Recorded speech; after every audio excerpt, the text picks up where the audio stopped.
Currently, we are walking in Westminster, California. We're going to be walking up to a location where a triple murder happened almost 45 years ago. Two of those men that are responsible for those murders were members of the Hessians motorcycle club. Without further ado, let's get right into the story. Let's briefly talk about the history of the Hessian Motorcycle Club. So originally they were founded sometime in the late 60s here in the Southern California area. One of the founders is one Thomas Maniscalco. Depending on who you talk to, he's either the main founder or he's one of the founders. And online, in an interview, Maniscalco said that they basically made up the Hessians MC because they got tired of when they would go out riding on their bikes, they would constantly get pulled over by the police here in Orange County because they thought they were Hell's Angels. So they wanted to make their own club, have their own insignia, have their own jacket, so forth and so on. So their logo is a skull that has a sword protruding through it, out through the front, and that skull is in front of an iron cross. They get their name from an old story back in Germany of a state called Hesse, and the story goes that the people of that state or that town or what have you had to band together to fight off whether it be the government or invaders or what have you, something along those lines.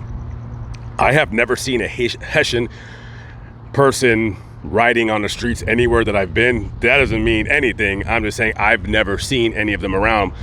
Primarily their chapters are here in Southern California. They got chapters in Oklahoma, Nevada, Oregon, might have one in Colorado. Not a very big club that I know of. Their numbers were at one time upwards of about 500 strong. Now they're saying there's about 150, there could be 200, but we'll never really know exactly how many Hessians are riding around in the area. And their bottom rocker, which a lot of motorcycle clubs, when they have that bottom rocker dictating the state that they're either in or they're controlling, they don't have a state rocker that I've seen. It just says West Coast, but they do identify themselves as a 1% outlaw motorcycle club. Let's get right into the story. This guy right here, Thomas Maniscalco, the only famous Hessian that I've ever heard of. There was another man that was formerly a part of the club.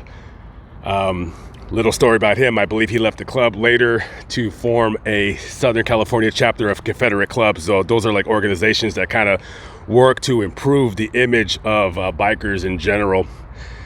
Some of them get a bad rap, some of them they get the rap that they deserve. It's the life that each man chooses to live. So Maniscalco was a part of the Hessians, but he was also an attorney, a practicing attorney, believe it or not. So this guy really truly walked the line between being a law-abiding citizen and being an outlaw motorcycle club biker. Now here's a bit of a warning. This story involves quite a bit of meth. A lot of meth. Maybe a barrel of it supposedly being buried in his backyard. So this guy, Thomas Maniscalco, was in the daytime representing people that had run afoul of the law or had been accused of running afoul of the law, so forth and so on. At night, he would ditch the crinkled up, wrinkled up suit, let his hair down, and get on his Harley and cruise up and down the streets here in Orange County, California, doing whatever it is that he wanted. And after dabbling in a little bit of meth, well, a lot of meth, this guy started seeing the lines blurred between law-abiding citizen and outlaw motorcycle club member. And when you develop a severe drug habit, you start doing really crazy things. That's why when you see a lot of times people in the streets talking to themselves, acting out, just yelling, a lot of times that is mental illness, and a lot of times that is exacerbated by methamphetamine use. So this guy had his home about a half a mile from where we're currently at right now, I don't know necessarily if it was a flop house for Hessian Motorcycle Club members or other people just kind of doing this or doing that. But according to authorities, Maniscalco was dabbling, a little bit more than dabbling. He was running a methamphetamine ring where they would cook it out here and distribute it to other parts of the country, their chapters possibly in other states, even working with an MC up in Michigan called The Family. And also he was making and selling counterfeit money. Sometimes it's hard to believe that an attorney would even risk his life or his career, his freedom, especially for that last part of counterfeiting money, because there is a lot of time to do if you get caught in that realm of counterfeiting. That would be a crime where I would tell anybody out there, stay away from that. Don't even bother with that. Do something else. Don't counterfeit money, because then you're targeting the government and you're technically, in theory, stealing from the government. And, you know, we all know that the government doesn't like thieves unless it's themselves. But yet they say that he was counterfeiting money, selling it, pushing meth. A whole lot of street activities occurring with Thomas Maniscalco and his Hessian MC members. Now, depending on what motorcycle club, whether you're a part of one, you're friends with one, or you follow them, each club is going to have a certain hierarchy where somebody is the president, and then they have a secretary, a treasurer, all this and that. I don't know exactly how the Hessians were ran, but it is widely believed that Maniscalco was in fact the leader of the club, being that he had the money, he had the connections, he was very charismatic, he had, I guess, what you would call some kind of born leadership-like qualities. So Maniscalco's mini empire of distributing meth and fake money hit a snag, if you will. There was a Hessian Motorcycle Club member that Maniscalco had business dealings with, and his name was Richard Rizzone. They called him Rabbit. This guy's 35 years old, and it is believed that Maniscalco has a bone to pick with Rizzone because he believes that he's stealing from him. I'm not sure exactly how he found this out or why he believed that Rizzone was stealing from him, but Maniscalco tells his close associate, Daniel Duffy, he said, this guy's got to go. So they start formulating a plan where they're just going to eliminate him, get him out of the way so they can continue on with distributing drugs and fake money. So we're going to go to Memorial Day weekend, 1980. The home right across the street is right in the middle of your screen. We're going to be walking up to it here in a minute. That is a home that Rizzone used to rent. So the plan was to go into the home. They had a .22 caliber pistol with a silencer that was given to them, and they were just going to go in there and whack them. Now, the only problem is that when they get to the home, well, they see two people that they don't want there.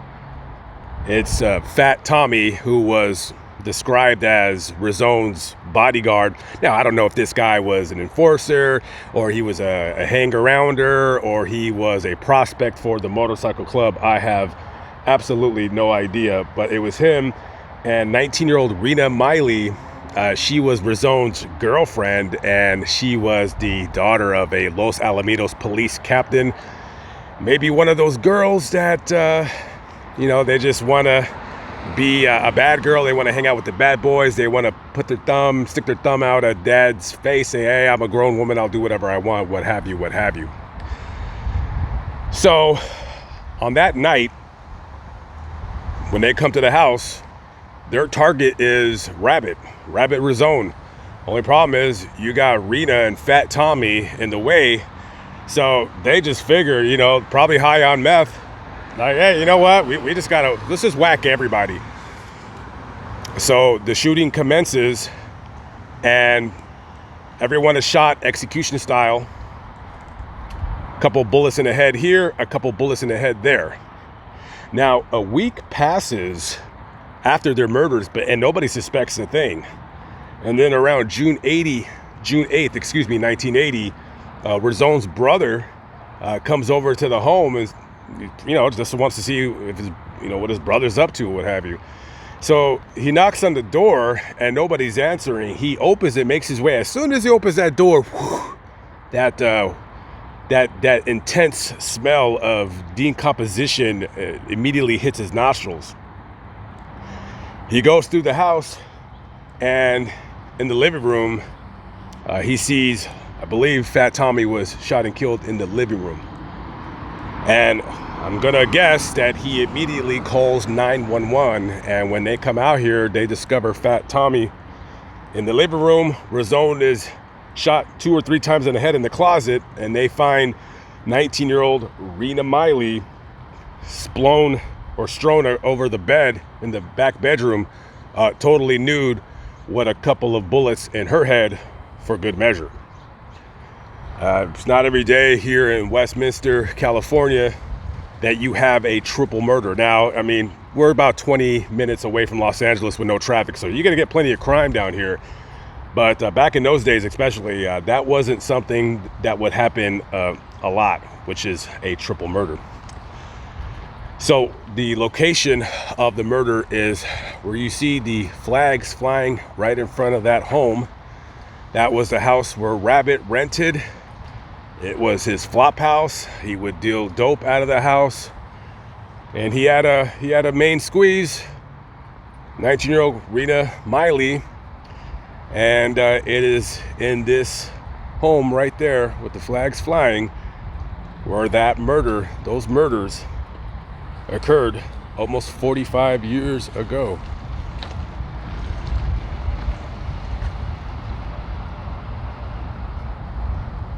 Now, as the detectives are investigating that home right behind me, they're looking for clues, they're dusting for fingerprints, they're looking for the person or persons responsible for this crime. Now, almost immediately, Maniscalco, his name comes up as a suspect. Now, I'm sure that the detectives are probably hitting up all of the Hessian Motorcycle Club members that they know. They know that Razone is a known associate, and he has prior criminal history, and of course is associated with them. Now, I'm not really sure if somebody that they talk to, maybe a junkie, maybe somebody who got caught up, is looking to clear their name. But Maniscalco and Daniel Duffy, their names are quickly put into a list of either at least bare minimum people that they want to speak with, or outright suspects. Now, about a month would pass before they actually got a search warrant to search Thomas Maniscalco's home. He only lived about a half a mile away from here, and so we're gonna go visit that location and talk about what they found at that house. About a month after the triple murders, detectives armed with a search warrant arrived to this very street, making a left onto La Pata Drive. And they're looking for Abogado Thomas Maniscalco, that's attorney in English. They're looking for his home because they believe that he has something, or there is evidence that's going to be at his home that's related to the murder. Now, they're also looking for something to do with a 55-gallon drum that might be buried in his backyard. Now, they've never said exactly what was supposed to be inside of these 55-gallon drums, but oftentimes you can put a lot of things into a 55-gallon drum. I mean, you can put whatever you want. So they're looking for these drums that are supposedly buried in the backyard of Thomas Maniscalco. So when they arrive with this search warrant, everybody get your hands up. We're looking for this, we're looking for that. So they bring in a backhoe and they start digging up the backyard. Now, it's not really clear exactly what they found in the backyard in terms of the contents that were inside of these 55-gallon drums. But they did find some really cool stuff. They found I guess you would almost call it an antique World War II German fully automatic machine gun. Now, I'm not sure if the thing worked, but I mean, we don't want weapons like that in the hands of lunatics like Maniscalco. So they pick that up. They find 12 shotguns, 29 rifles, and 16 pistols, along with some explosives. Now, I'm pretty sure when you're dealing with guys like this, some drugs were found, but I don't think it'd be a lot. However, weird as it is to say, Maniscalco was not arrested in this raid. I don't know how that is, because it was in his backyard. That is perplexing. I don't know if this guy has friends in high places. It makes it seem online that he wasn't a very popular guy when it came to other attorneys and judges in the case. So this is the home where Maniscalco used to live. I'm sure the people that live there now have no idea that many, many years ago, their backyard basically held a small arms munitions warehouse.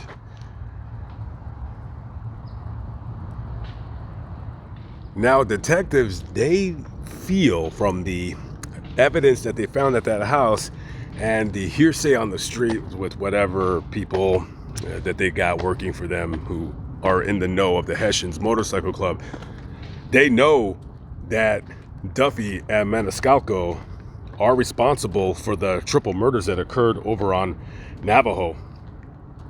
But they don't feel they have enough evidence. So some time would be gone by before they were able to make those arrests.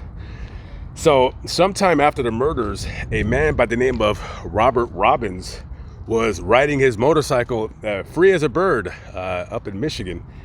And Robert Robbins was affiliated with the family motorcycle club based out of Michigan. So he gets pulled over because of some, maybe speeding, who knows. So when the cops pull him over, they're running the license plate and he gives them a registration slip, and it's fictitious. The registration is wrong. There's something wrong with it. So they do a VIN inspection of the bike, and what do you know? It comes back to a man by the name of Richard Razone, Rabbit, one of the guys who was killed, one of the members of the Hessians motorcycle club. So they run the name, and then after a little bit of digging, okay, this guy was a murder victim down in Southern California. So they asked this guy, they're like, what are you doing riding around on the motorcycle of a dead guy, and then you're giving us fictitious documents proving that the registration is under your name when it's not? And I'm sure he starts getting nervous, and he starts singing like a canary, or whatever bird sings. And he says, all right, I'll tell you the truth, all right, I'll tell you, damn it. Okay, you're getting it out of me. They probably only talked to him for about 5 minutes, but he was ready to tell the truth. So he basically says that him and another man, Phil Warren, this guy, I don't know if he's either associated with the family MC or the Hessians. So him and Phil Warren link up with Maniscalco and Daniel Duffy. And you know, they were talking about how Razone, hey, Rabbit's got to go. So supposedly Phil Warren is the man that supplied the 22 caliber pistol with the silencer to Maniscalco and Duffy for them to commit the murder, which ended up turning into a triple murder. Now, the police, they really want to talk to Phil Warren because, you know, this guy Robbins, he's given up some pretty good information. And also, his information is really good because he was there at the time of the murders.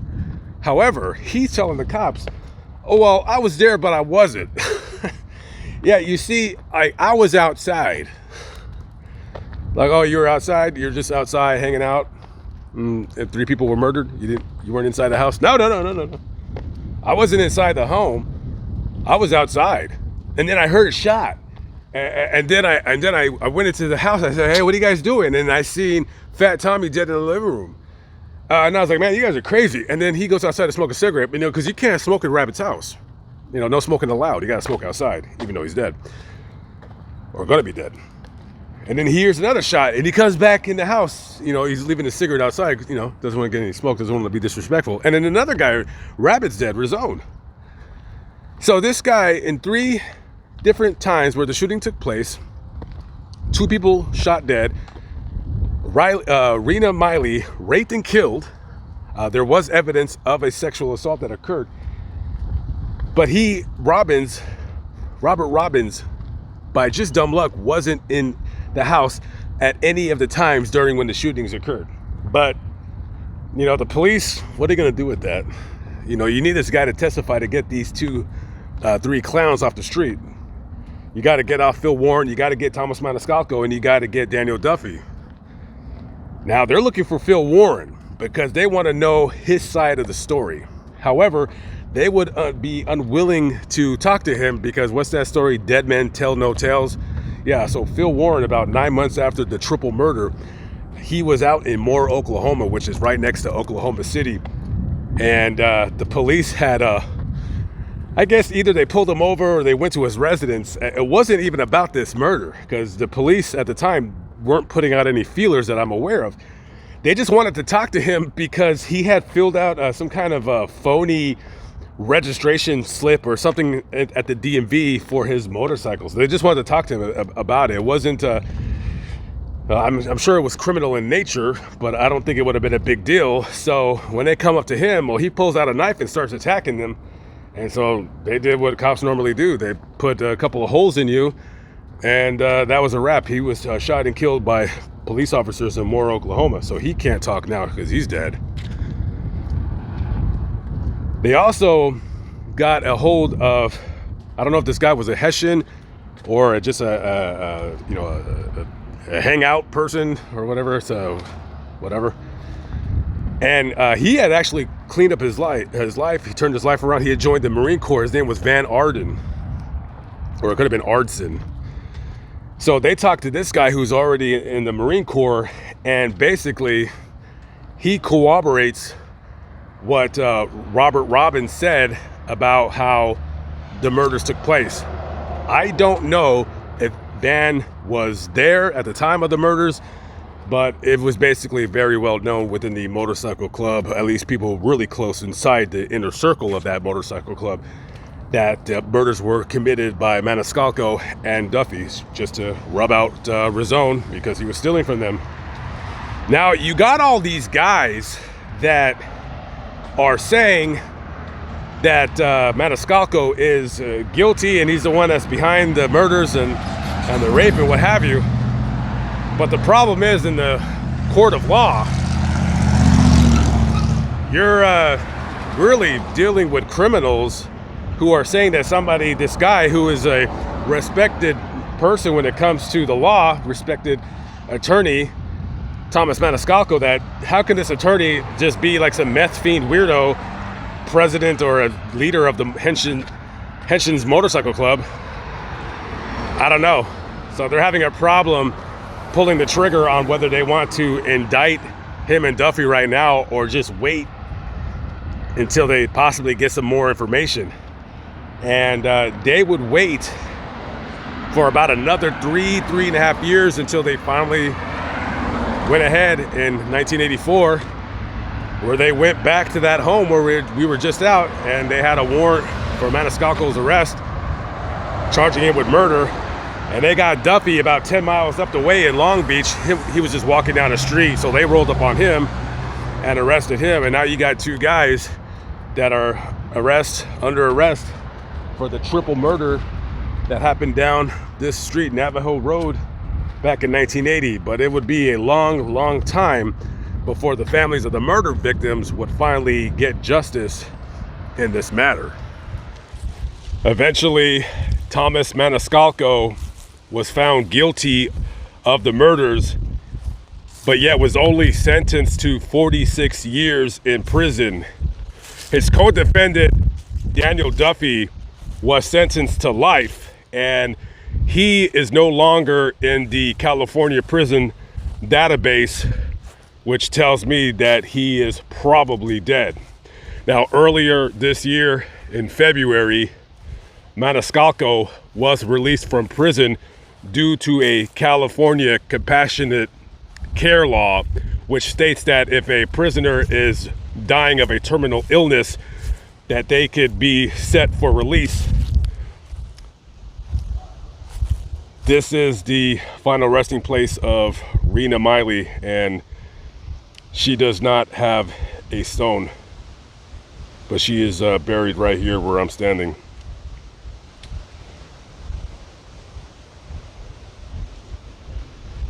Just a very sad state of affairs in this whole matter. Okay guys, I'm out of here. I will catch up with you on the next video. Peace out.